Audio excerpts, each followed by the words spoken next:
Hi friends नमस्कार। आज आम नुआ रेसिपी गोटे करुचे बंधाकोबी आलू बैगण मटर छुई पकईकी घांट आ घांट करने आमर ए रेडी कर आमर पत्नी एबे टिके लुण पकेले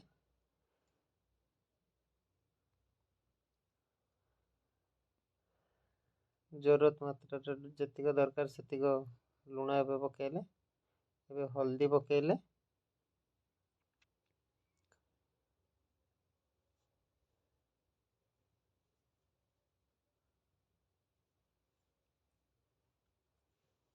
हल्दी एबे पकेले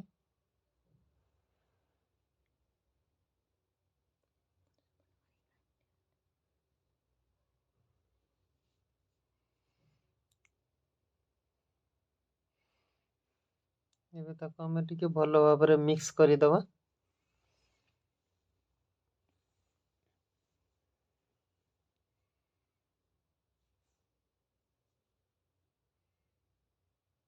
ताको भलो भाबरे मिक्स करले लुण आ हलदी सबु जगार जेमतिका मिक्स हो जिवो।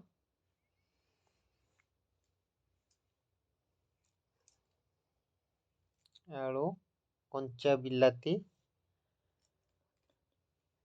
मटर छुई अच्छी गाजर अच्छी ताको भलो भाबरे मिक्स करी दबा एबे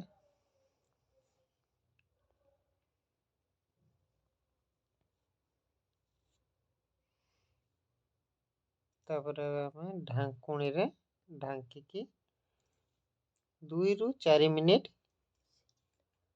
सिझेबा। एबे गोटे पात्र रे रसुण अदा कंचा लंका बाटी नबा।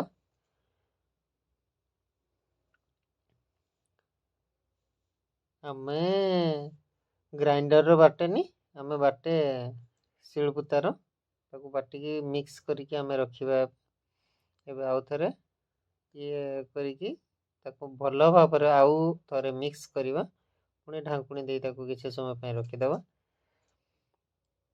अदा रसुण और कंचा लंका को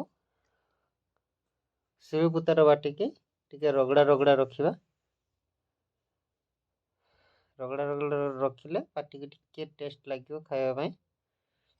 तापर एबे गोटे कढ़ारे तेल गरम करिबा।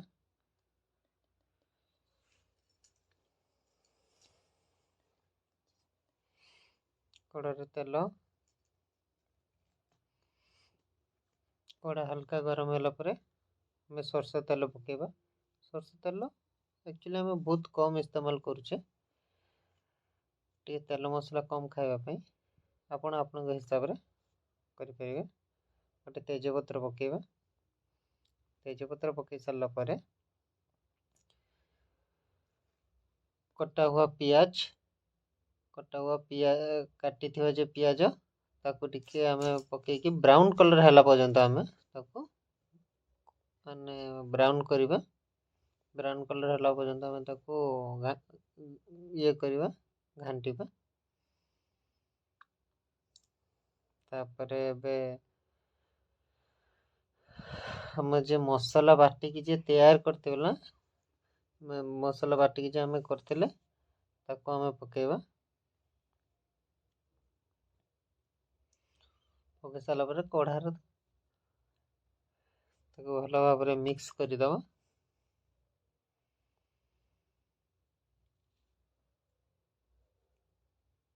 एबे आधा चामच हलदी जो माने स्वाद अनुसार लुण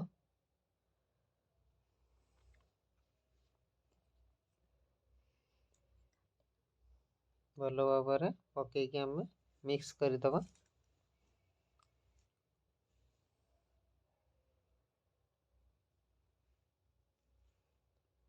एबे काश्मीर लंका गुंड पकेकी ताको भलो भाबरे मिक्स करदबा। अल्प किछि ताको धुई करी पानी मिसई दबा।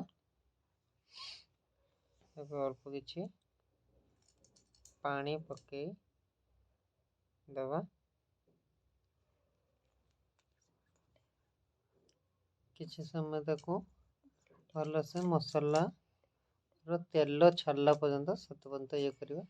ଆମେ ଯେ ଦୁଇଟା କଞ୍ଚା ବିଲାତି ଯିଏ ଆମେ ପକେଇଥିଲେ ତାକୁ ଆମେ ବାହାର କରିନେବା। ସିଝି ଯାଇଥିବ ଏବେ ସେ, ତାକୁ ବାହାର କରିନେଇ ତାରି ଭିତରେ ମସଲାରେ ତାକୁ ଭଲସେ ମିକ୍ସ କରିଦେବା। କିଛି ସମୟ ମସଲା ହେଇସାରିଲା ପରେ ତେଲ ଛାଡ଼ିଲା ପର୍ଯ୍ୟନ୍ତ ତାକୁ ଆମେ ଭଲ ଭାବରେ ତାକୁ କଷିଦେବା।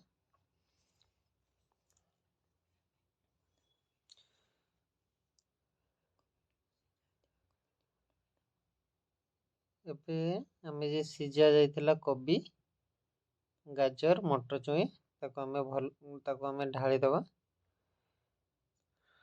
ତାକୁ ମସଲାରେ ଭଲ ଭାବରେ ମିକ୍ସ କରିଦେବା। ମିକ୍ସ ହେଇସାରିଲା ପରେ ନା ଆମ ତରକାରୀ ଉପରେ କିଛି ତେଲ ବି କିଛି ପଡ଼ିନାହିଁ, ମାନେ କିଛି ତେଲ ବି ଆସୁନାହିଁ। ତାକୁ ଭଲ ଭାବରେ ମିକ୍ସ କରିଦେବା। ମିକ୍ସ କରିକି ତାକୁ ଭଲସେ 1 ମିନିଟ୍ ପାଇଁ ତାକୁ ଢାଙ୍କୁଡ଼ିକି ରଖିବା। ତାପରେ ଆମେ ରେଡ଼ି ହେଇଗଲା। ତାପରେ ତାକୁ ଆଣିକି ଖାଇବା।